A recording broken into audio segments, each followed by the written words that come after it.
왜곡 앞에서 성경으로 방향 틀기라는 제목을 정하고 좀 시리즈 설교를 하려고 합니다. 10월이 되면 10월 31일은 종교개혁 기념주일입니다. 그래서 많은 교회들이, 개혁교회들이 이 날을 지키곤 하지요. 세계를 뒤흔든 종교개혁자 마르틴 루터라고 독일의 로마 카톨릭의 수사로, 신부로 살아가려고 했던 사람. 그래서 여러분 여행도 많이 다니시는데 이왕 또 유럽을 다니실 거면 종교개혁 성지 순례도 괜찮습니다. 꼭 종교개혁해서 가서 찬송하고 기도하는 게 아니니까 가서 교회를 돌아보면서 특별히 우리 개혁교회, 개신교회의 신앙들을 돌아보곤 하지요. 그래서 오늘부터 설교 제목 가운데 보셨는지 모르겠습니다. 5대 오직 시리즈를 시작을 하려고 합니다. 5가지의 오직이라는 단어들을 사용하는, 우리말로는 오직이지만 라틴어는 좀 격변화, 어미 변화가 남성, 여성, 중성의 변화가 있기 때문에 좀 달라지지만 전부 다 솔라는 아닙니다. 그래서 종교개혁 5대 솔라라고는 하지만 솔리가 있고 솔루스가 있어서 좀 다르게 격이 변하지요. 그래서 그냥 우리말로 5대 오직이라는 말을 정하고, 여러분들이 아시는 것, 상식선에서 아시는 것들이겠지만, 그러나 다시 저는 또 전해야 될 책임이 있어서 하나님의 말씀을 골라 들어서 주일과 수요일 해서 5번에 걸쳐서 5대 오직 시리즈로 말씀을 강론하고자 합니다. 이렇게 보여드렸습니다. 한번 우리 종교개혁 5대 솔라 오직부터 한번 읽어보실까요? 같이 읽겠습니다. 시작. 오직 성경 솔라 스크립투라, 오직 그리스도 솔루스 크리스투투스, 오직 은혜 솔라 그라치아, 오직 믿음 솔라 피데, 오직 하나님께 영광 솔리 데오 글로리아. 아멘. 여러분 영어 라틴어 잘 하시네요. 그죠? 5마디 오늘 배우셨습니다. 우리 일상 가운데 라틴어 많습니다. 메멘토 모리, 죽음을 기억하라, 모두스 비벤디, 이런 상표, 광고에서 좀 있어 보이잖아요. 이렇게 라틴어를 쓰면 좀 있습니다. 그렇죠? 그래서 잘 몰라도 이렇게 쓰잖아요. 근데 크리스찬들은 이 라틴어는 믿지 않는 자들도 CF 광고에서 쓰는데, 우리는 이런 말들은 잘 기억하면 하면 좋은 말씀들이지요. 그 중에서 오늘 첫째 시간 솔라 스크립투라, 우리말로 번역하면 오직 성경입니다. 솔라 스크립투라는 기본 중의 기본인 5대 개혁교회의 정신입니다. 그래서 중세교회 1917년 10월 31일 독일의 위텐베르그 성당에 아까 그림 보셨던 것처럼 마틴 루터가 대자보를 붙이죠. 95개 조항을 붙입니다. 저기 지금 가면 동판으로 구리색 철문에, 청동색 철문에 쇠로 아예 인쇄가 되어 있습니다. 그리고는 저 위텐베르그 성당은 입장료를 받지요. 그래서 수입을 올리고 있습니다만, 저렇게 망치 들고 대자보 들고 위텐베르그 성당에 로마 교황청에서 면죄부를 팔아서 성 베드로 성당, 이탈리아의 성 베드로 성당에 건축을 하기 위한 헌금을 모금하던 것을 성경적으로, 신학적으로 이건 잘못됐다라고 교황과 로마 교회의 권위에 도전하며 종교개혁의 포문을 열었던 마틴 루터, 그가 주창했던 5가지, 종교개혁자들이 주창했던 5가지의 오직, 그것 가운데 기본 중에 기본, 제일 처음에 첫 단추는 뭐냐 하면 바로 솔라 스크립투라, 오직 성경, 오직 하나님의 말씀이라는 이 캐치프레이즈이라는 이야기입니다. 중세교회는 교회 전통을 성경만큼이나 중요시했습니다. 그래서 성경보다 자기네 천주교회의 전통을 더 강조했고 우선시했습니다. 뿐만 아니라 성경을 가르치기보다는 그들은 의식, 미사, 천주교회의 성례, 이런 것들이 더 중요하지요. 그래서 우리 기독교를 크게 보면 구교와 신교로 나누지요. 그래서 천주교는 구교고 우리 개신교, 개혁교회는 신교이지 않습니까? 제가 신부, 법사, 교무, 여러분 아십니까? 종교들이 다 모여있던 곳에서 28년을 있다가 왔지 않습니까? 많은 사람들하고 섞여 사는 곳에 있어서 저는 참 돈 주고도 살 수 없는 걸 돈 받으면서 경험했었습니다. 정말 중들하고 우리는 중이라 그러잖아요. 근데 우리는 자기들은 스님이라는 말이 표준어인 거 아십니까? 언제부터 님자가 붙은 말이 국어사전에 표준어가 됩니까? 이 문화는, 우리나라의 문화는 불교 문화, 유교 문화이기 때문에 스님이 표준어예요. 그래서 자기들은 스님 그래요. 참 이해가 안 되는데 승려지요. 또 더 옛날 말로 말하면 그냥 중입니다. 근데 그들하고 같이 밥 먹고 볼 차고 목욕하고 파스 붙여주고 이렇게 그러면서 살았습니다. 또 천주교 신부들하고 때론 논쟁도 하고 싸움도 하고 하면서 지냈습니다. 원불교가 들어와서 군대에 원불교가 4대 종교로 들어올 수도 없는데 S그룹과 원광대 그 경영하시는 분들이 다 이렇게 돈으로 국회의원들 밀어서 그래서 4대 종교 가운데 원불교가 들어와서 4개 종교가 한 지붕 4가족으로 살았던 곳에 있었습니다. 사실은 천주교 신부들은 우리가 기독교라고 말하면 기천불 그럽니다. 그래서 기독교, 천주교, 불교 하는데 굉장히 기분 나빠합니다. 왜 우리가 천주교냐는 거예요. 우리도 기독교다. 니네가 우리 집에서, 우리 큰 집에서 뛰쳐나간 막대 먹은 자식이지 왜 기독교는 니네 용어냐? 우린 천주교가 아니라 우리 기독교다. 막 그래요. 같은 맥락에서 다 이해합니다. 같은 큰 지붕 아래 있었다. 그러나 오늘 말씀을 들어보고 여러분이 아시는 상식으로 볼 때 결코 한 집이 될 수 없는 신학과 성경에 대한 관점을 가지고 있다는 겁니다. 말씀드린 것처럼 그들은 교회와 교권을 통해서 전달되는 교리와 전통 외에는 성경 내용을 직접 신자들이 접할 수도 없었습니다. 결국 사제들이 전하는 것, 교회의 전통으로 신부들이 말하는 것만을 신자들은 듣고 따를 수밖에 없었다는 겁니다. 그 결과 교황의 권위, 그 다음에 신부들, 사제들이 모인 공의회가 모든 교리와 신앙생활의 결정을 독점했습니다. 결국 이것은 무엇을 말합니까? 교황과 공의회의 권위가 성경보다 더 위에 있었다는 이야기입니다. 뿐만 아니라 루터조차 성인이 되기 전까지 그는 성경을 읽어보지도 못했습니다. 그도 그럴 것이 라틴어로만 기록된 성경, 그 성경을 소수의 사람들이 성경을 소유하고 있었고 성경을 다른 신자들은 읽을 수도 없었고 소유할 수도 없었던 일.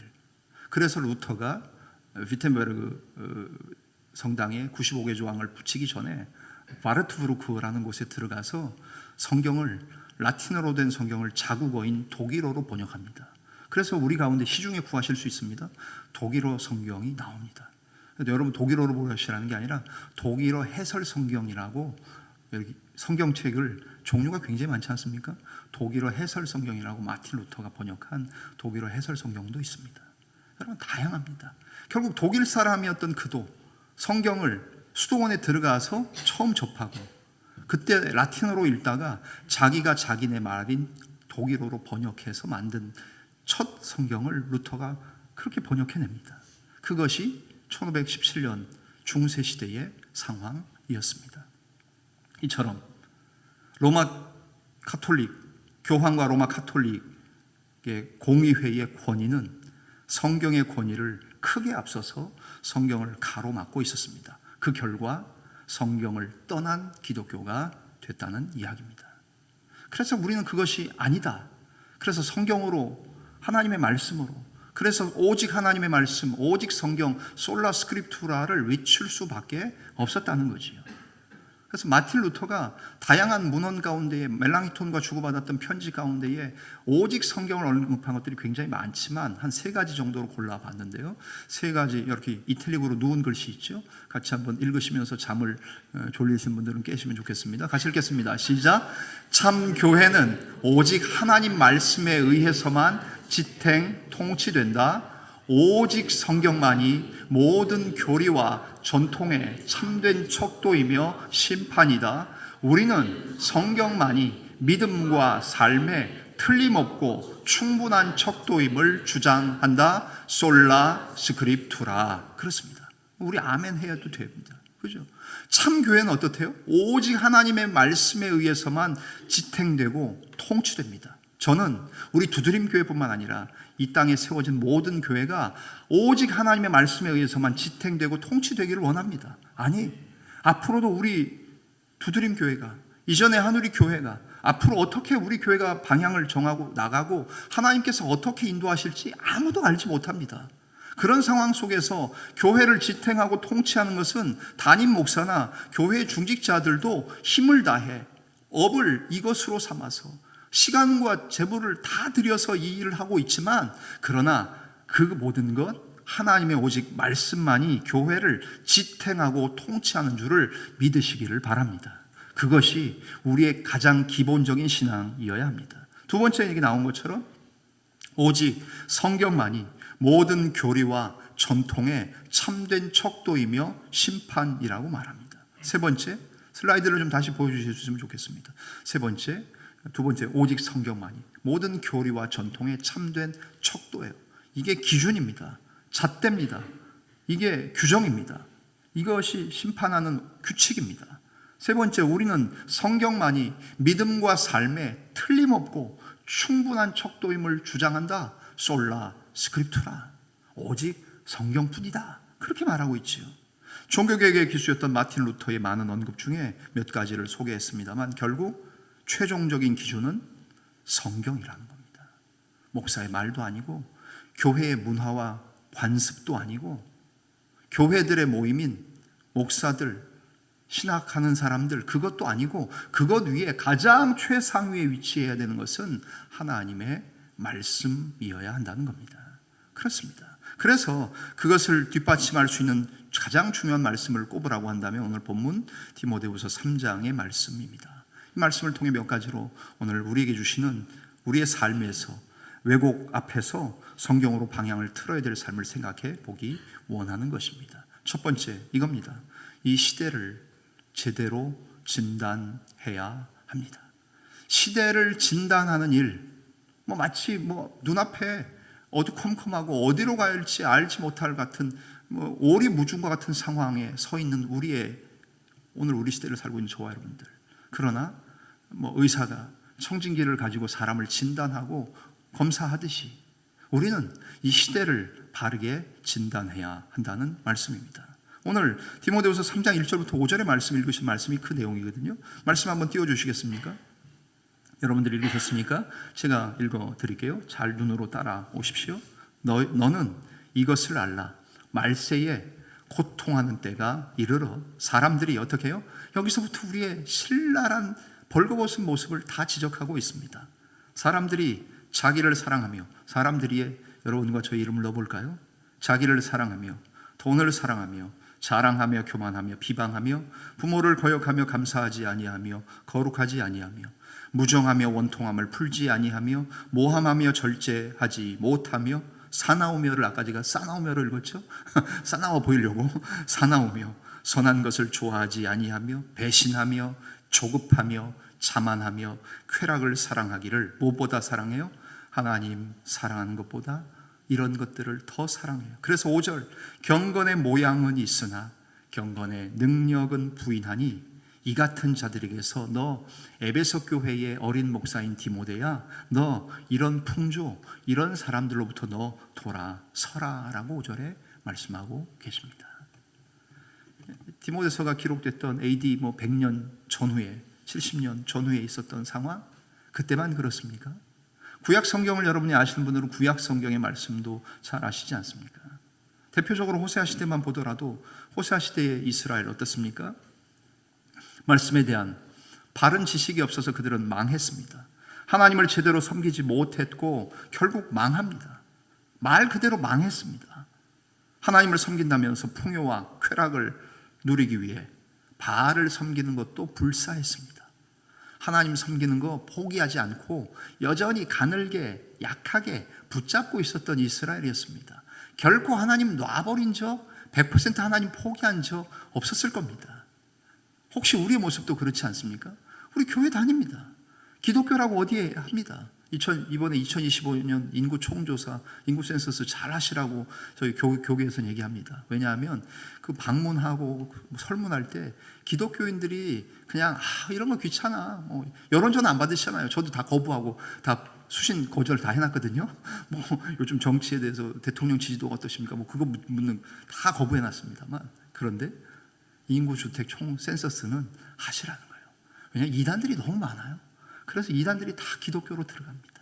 그리고 자기들이 기독교의 다수를 차지하는 것처럼 보이지 않습니까? 다 허수입니다. 그런 것들을 우리 해야 되는데, 혼합주의가 마찬가지예요. 하나님 한 번도 안 믿고 놓은 적은 없지만 이스라엘이 그렇게 살았어요. 그러나 그들은 여전히 바알을 붙잡고 신뢰하며 의지하며 살았습니다. 그들만 그랬습니까? AD 1세기에 그들만 그랬습니까? 2025년 우리는 안 그렇습니까? 우리도 여전히 그럴 수 있고 그런 모습이다라는 사실이지요. 하나님도 섬기고 바알도 섬기는 모습. 경제적인 풍요와 세상 쾌락을 누리기 위해서라면 하나님도 과감하게 등지고 헌신짝 버리듯이 던져버리는 우리의 모습은 아니냐는 겁니다. 하나를 투자해서 둘을 얻고, 둘을 투자해서 다섯을 얻고, 다섯을 투자해서 10, 100, 1000을 얻을 수 있다면 우리 예수 믿는 거하고 상관없이 거기에 투자하는 사람들 아닙니까? 당시 이스라엘이 그랬지 않습니까? 자녀 하나를 불에 태우면 우상에게 몰래고로 드리면 아들, 딸, 자녀들을 열을 얻고 많이 얻는다고 하니까 당시 고대에는 인원수가 노동력이었고 그것이 국가의 국방력이었고 국력이지 않았습니까? 요즘처럼 아이 안 낳고 여기 사는 게 아니라 그 당시에는 다산이 축복이었고 많이 낳는 것이 국력이었고 개인의 부 아니었습니까? 그런 시대에 하나를 잃어서 더 많이 얻는다면 이스라엘은 과감히 하나님을 붙잡고 있는 상태에서 바알도 쫓아가고 따라갔던 겁니다. 오늘 우리도 그렇다는 겁니다. 성경의 원리를 무시하고 신앙의 양심도 팔아버리고 있지는 않습니까? 오늘 우리 시대의 크리스찬들이 오늘 우리도 다를 바 없다는 겁니다. 악하고 공격적이고 육신의 정욕, 안목의 정욕, 이생의 자랑이면 그것을 그냥 쫓아갑니다. 하나님을 향한 사랑도 심지어는 인간을 향한 애정도 없습니다. 그래서 무정하다라는 표현을 쓰는 것 아닙니까? 경건의 모양은 갖추고 있으면서도 경건의 능력이 없다. 죄로 부패한 인간과 사회의 모습을 적나라하게 오늘 바울은 디모데에게 이야기합니다. 뿐만 아니라 로마서에도 그런 말씀이 있죠. 로마서 1장 26절부터 32절의 말씀이 바로 그 내용입니다. 로마서 1장 26절부터 32절 준비된 말씀 넣어주시면 처음 읽는 말씀이죠. 같이 한번 전체 다 읽겠습니다. 시작. 하나님의 진노가 불의로 진리를 막는 사람들의 모든 경건하지 않음과 불의에 대하여 하늘로부터 나타나나니 이 때문에 하나님께서 그들을 그 부끄러운 욕심에 내버려 두셨으니 곧 그들의 여자들도 순리대로 쓸 것을 바꾸어 영리로 쓰며 그와 같이 남자들도 순리대로 여자 쓰기를 버리고 서로 향하여 음욕이 불릴 듯하며 남자가 남자와 더불어 부끄러운 일을 행하며 그들의 그릇됨에 상당한 보응을 그들 자신이 받았느니라. 또한 그들이 마음에 하나님 두기를 싫어하며 하나님께서 그들을 그 상실한 마음대로 내버려 두사 합당하지 못한 일을 하게 하셨으니 곧 모든 불의, 추악, 탐욕, 악의가 가득한 자요 시기, 살인, 분쟁, 사기, 악독이 가득한 자요 수군하는 자요 비방하는 자요 하나님께서 미워하시는 자요 능욕하는 자요 교만한 자요 자랑하는 자요 악을 도모하는 자요 부모를 거역하는 자요 우매한 자요 배역하는 자요 무정한 자요 무자비한 자라. 그들이 이 같은 일을 행하는 자는 사형에 해당한다고 하나님께서 정하심을 알고도 자기들만 행할 뿐 아니라 또한 그런 일을 행하는 자들을 옳다 하느니라. 아멘. 아멘 하기는 참 우리의 민낯이지 않습니까? 우리의 부정적인 모습들 아닙니까? 동성연애하는 것이 그 당시에도 AD 1세기에도 있었기 때문에 바울이 그것을 지적했는데 오늘 우리 시대는 어떻습니까? 말할 필요도 없지요. 이런 것이 오늘 우리의 상황임을, 이 시대를 하나님의 말씀으로 정확히 진단하는 크리스찬들이 되라고 바울은 디모데에게 이야기하고 하나님은 오늘 우리에게 말씀하고 계시는 겁니다. 더 나아가서 그러면 어떻게 살아야 합니까? 이 시대에 영합하지 않아야 한다는 말입니다. 이 시대에 영합하지 않아야 한다는 것, 이미지를 고르다 보니까 이런 이미지를 골랐습니다. 세상은요, 우리를 자꾸 이렇게 끌어당겨요. 야, 자, 좋은 게 좋은 거야. 야, 같이 먹고 마시고 즐기고 놀고 허랑방탕하게 살자. 무슨 크리스찬이야, 네가. 그냥 우리하고 같이 놀아, 같이 즐겨. 그냥 우리 수준에서 같이 살아 하고 저렇게 자석이 당기는 것처럼 아마 우리들을 땡겨갈 겁니다. 그러나 하나님 우리에게 말씀하십니다. 세상과 벗하지 말라고. 세상과 친하게 지내지 말라고. 그래서 주님의 말씀을 요약하는 오른쪽 그림이 뭡니까? Do not love the world. 세상을 사랑하지 말라. 물론 우리가 세상에 삽니다. 그러나 세상에 속하지 않고 세상을 향한 그리스도인으로 살아야 되되 중요한 가치와 지침은 뭡니까? 세상을 사랑하면 안 됩니다.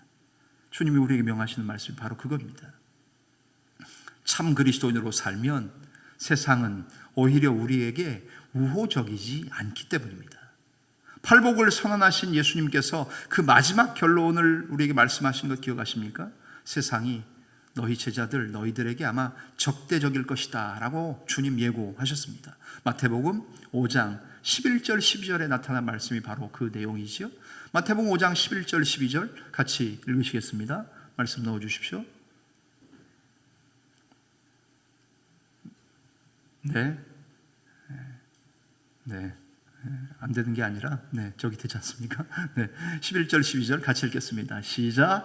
나로 말미암아 너희를 욕하고 박해하고 거짓으로 너희를 거슬러 모든 악한 말을 할 때에는 너희에게 복이 있나니 12절 기뻐하고 즐거워하라. 하늘에서 너희의 상이 큼이라. 너희 전에 있던 선지자들도 이같이 박해하였느니라. 아멘. 예수님을 따르는 제자들이 당할 일들을 말씀하십니다. 세상이 우리를 박해하고 핍박하고 욕하고 저주할 거라는 겁니다. 왜요? 자기들하고 함께 하자고 했는데 안 하면, 여러분 크리스찬들이 이 세상에서 사는 모습은 이런 모습일 겁니다. 핍박과 박해, 왕따 당하는 것 두려워하지 마십시오. 거룩한 왕따입니다. 그것 때문에 야, 나 버리지 말아줘 하면서 우리가 그들에게 같이 세상과 벗하고 친하게 지내려고 하는 것, 그것이 바람직한 것이 아니라고 말씀하시며 이 시대에 영합하지 말아야 된다고 주님 말씀하세요. 그러나 우리가 세상을 향한 태도와 자세는 그렇다고 해서 아예 절연하고 끊고 삽니까? 주님 우리에게 말씀하십니다. 우리는 우리를 향해 그 적대적인 세상에 무엇이다? 세상의 소금이며 빛이다 라고 뒤이어서 마태복음 5장 13절과 14절에 말씀하고 계시지요. 13절 14절 보여주셨던 말씀 같이 읽겠습니다. 시작. 너희는 세상의 소금이니 소금이 만일 그 맛을 잃으면 무엇으로 짜게 하리요? 후에는 아무 쓸데없어 다만 밖에 버려져 사람에게 밟힐 뿐이니라. 14절 너희는 세상의 빛이라. 산 위에 있는 동네가 숨겨지지 못할 것이다 라고 말씀합니다. 우리를 소금으로 빛으로 부르셨습니다. 소금이 되라 빛이 되라가 아니고 너희는 소금이에요. 주님을 따르는 순간, 교회 출석하며 예수 믿는 순간 우리는 소금이며 빛입니다. 소금이 소금통 안에 있는 것은 아무 의미 없습니다. 우리가 교회 안에만 있는 것 아무 의미 없을 수 있습니다. 물론 의미 있지만 밖으로 나가서 국에, 생선 조림에, 튀김에 거기에 뿌려지는 것이 소금의 역할이고요. 빛은 빛들이 모여있는 밝은 데에 남아있는 것이 빛의 사명이 아닙니다. 어두운 데로 가서 어둠을 밝히는 것, 그것이 우리의 사명이지 않습니까? 중요한 사실, 시대에 영합하지는 말아야 되되 그러나 세상을 향해선 소금과 빛으로 사명을 감당하는 것, 그러기 위해서 우리의 기반인 복음의 성경을 다시 배우고 그에 확고히 서는 일에 신실하고 노력하라는 말씀이지요. 결론적인 얘기입니다. 세 번째 14절부터 17절을 통해 주시는 말씀 무엇입니까? 하나님의 말씀인 성경으로 돌아가는 겁니다. 왜곡된 상황의 모든 상황에서 다시금 하나님의 말씀으로 돌이키는 일입니다. 영화 Back to the Future 그 버전인 것 같아요. Back to the Bible입니다. Return to the Word입니다. 하나님의 말씀으로 돌아가는 겁니다. 지금 잘하고 있고 여러분이 말씀대로 살고 있고 말씀 중심의 삶을 살고 있다면 잘하고 계시지만 혹 떠나 있다면 다시금 성경으로 돌이키고 다시금 하나님의 말씀으로 돌아가는 일들, 그 일이 필요하다는 말씀이지요. 14절부터 17절의 말씀이 그 내용 아닙니까? 14절부터 17절 우리에게 주시는 말씀으로 다시 한번 읽겠습니다. 그리고 갈무리하려고 합니다. 14절부터 17절입니다. 같이 말씀 넣어주십시오. 같이 읽겠습니다. 시작. 그러나 너는 배우고 확신한 일에 거하라. 너는 내가 누구에게서 배운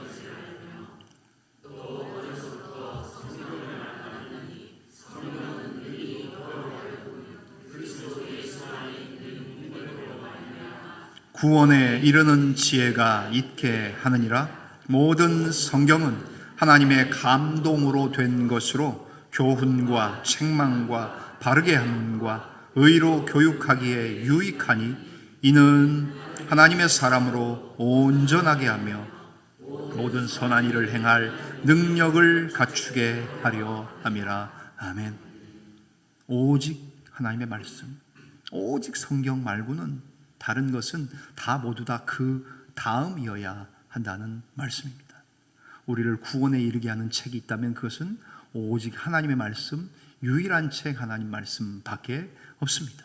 우리를 구원해 주시기 위해 주신 당신의 말씀, 하나님 그분의 말씀, 하나님의 말씀 성경입니다. 여러분, 목사의 말, 때론 저도 진리가 아닌 말을 입에 담겠지요. 험한 말을 담고 있는 그런 사람이겠지요. 그리고 바른 말을 못하는 경우도 있겠지요. 목사의 말이 중요한 게 아니라 하나님의 말씀은 무엇이라 말하는가? 오늘 내게 하나님 무엇이라 말씀하시는가? 우리 교회의 오랜 동안의 전통과 습관과 우리 교회는 이래야 된다는 그것보다 더 중요한 것은 하나님의 말씀이라는 거예요. 그것이 우리 가운데에 깊이 각인되어야 할 것이지요. 그러기에 구원받은 사람들, 우리들, 하나님이 애초에 의도하셨던 사람으로 창세기에 범죄하기 이전에 아담의 상태로, 이거 두 번째 아담으로 오신 예수 그리스도의 온전하심대로 우리들을 만들어가는 하나님의 말씀, 그렇게 우리들을 빚어가기 위해 주어진 말씀, 그래서 그 말씀을 듣고 읽고 공부하고 암송하고 묵상하고 그리고는 최종 상태는 무엇입니까? 말씀에 순종하며 사는 것, 그것이 주님이 기뻐하시는 삶이라는 거지요. 20세기 분석 철학자, 언어 철학자인 오스트리아 태생의 루드비히 비트겐슈타인이라는 사람을 소개함으로 오늘 말씀의 결론을 마칠까 합니다. 철학을 하는 저희들은 언어 철학 얘기할 때, 분석 철학할 때 1시간 아마 한 학기 정도 공부했던 사람입니다. 오스트리아 태생이고 영국의 국적을 취득해서 이중 국적자이긴 합니다만, 루드비히 비트겐슈타인, 그는 인간의 언어에 대해서 얘기합니다. 인간의 언어에 참과 거짓은 그 말 속에 있지 않다고 얘기합니다. 그러면 어디에 있습니까? 언어의 참과 거짓은 말 속에 있지 않고 오히려 듣는 사람에 의해 정해진다는 궤변 같은 철학의 논리를 펴니다. 예를 들면 누군가 저거 아름답다 라고 말했는데 듣는 다른 사람은 야, 뭐가 아름다워? 내가 볼 땐 추한데? 라고 하면 그것은 말이 담고 있는 아름다움이 아니라 듣는 사람이 해석한 추한 것이다 라는 논리입니다. 그런 이야기를 하면서 그의 주장은 플라톤 철학이 지배하던 서구 사회의 가히 혁명적인 철학 사조였습니다. 왜냐하면 플라톤 철학에서는 의미는 항상 고정되어 있는 개념이라고 생각을 했거든요. 그러니까 선과 악이나 추한 것과 아름다운 건 다 정해져 있는 거라고 생각했는데 갑자기 비트겐슈타인이 나와가지고 한 얘기가 뭡니까? 그거 말하는 것에 언어에 담겨 있지 않고 듣는 사람의 해석에 의해 변할 수 있어. 이렇게 얘기를 하니까요. 그러다 보니까 비트겐슈타인은 그 의미가 삶의 흐름 속에서 계속 바뀐다라는 주장까지 합니다. 결국 그의 사상은 포스트 모더니즘이라는 자동차의 가속 페달의 역할을 하지요. 그래서 오늘 우리 시대가 포스트 모던 사회 아닙니까? 절대 진리는 없다. 내가 생각하는 것이 진리다. 그때는 맞았던 것이 오늘은 틀린다. 그때 틀렸던 것은 오늘 맞을 수도 있다. 도대체 어떻게 살라는 겁니까? 모든 사람들에게 다 그 결정권을 다 인간 자신에게 준 건 아닙니까? 그 일에 결정적인 역할을 했던 사람이 루드비 비트겐슈타인의 철학 사조입니다. 그래서 절대적인 것은 없고 모두 상대적이라는 생각이 보편화되게 하는 데에 비트겐슈타인이 엄청나게 그의 영향이 미치게 돼서 사상, 문화, 심지어 종교계에도 급속하게 퍼지게 되지요. 그래서 오늘 우리 시대에는 종교 다원주의라는 것이 여러분 들어보셨을 만한 논리로 자리 잡고 있는 거지요.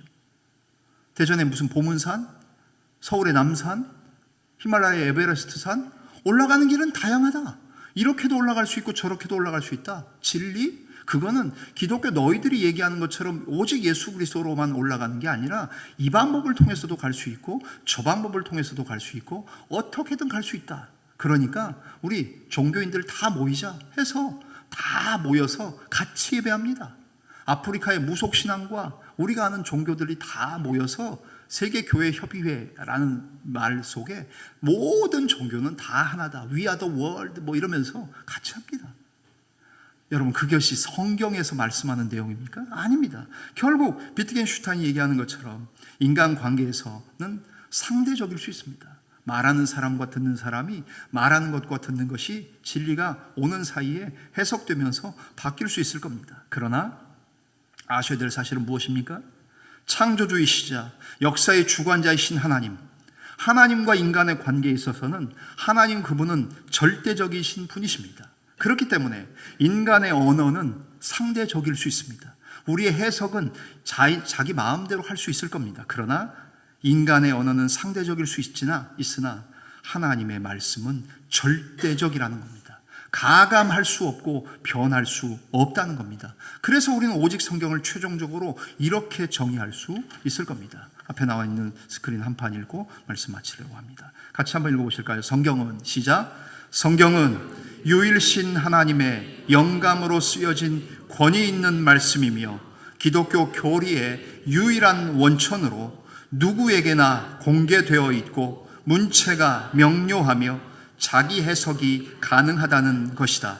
기독교의 모든 전통은 오직 성경의 권위 아래에 있어야 하며 성경에서 근거를 찾을 수 없는 전통은 인정하지 않는다는 뜻이다. 아멘. 그런 말이에요. 여기 자기 해석이 가능하다는 것은 우리가 아니고요. 성경이 자체적으로 해석한다는 개념입니다. 자, 이것입니다.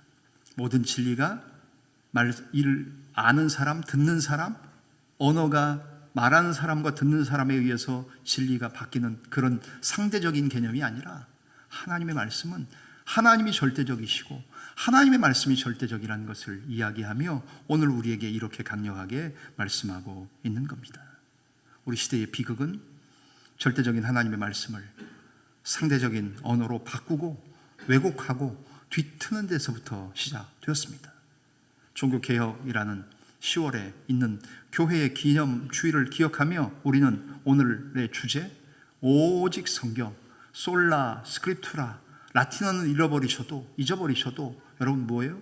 오직 성경, 거기에 하나를 더 추가한다면 프리마 스크립투라, 즉 성경 우선, 바이블 퍼스트, 하나님의 말씀이 최우선이어야 된다. 성경이 항상 우선이어야 된다. 내 가치, 내 철학, 내 계획, 나의 모든 행동에 있어서 항상 하나님의 말씀이 항상 우선이 되어야 되고 오직 성경, 오직 하나님의 말씀이 저와 여러분들의 삶의 가장 중요한 기준과 또 잣대가 표준이 되어서 왜곡된 이 시대의 많은 것들 앞에서 성경으로 방향을 틀고 성경을 향하여 방향을 트는 그 일에 우리의 일생을, 우리의 신앙을 들이시는 사랑하는 우리 두드림의 형제와 자매들 다 되어지시기를 주님의 이름으로 간절히 축원합니다. 기도합니다.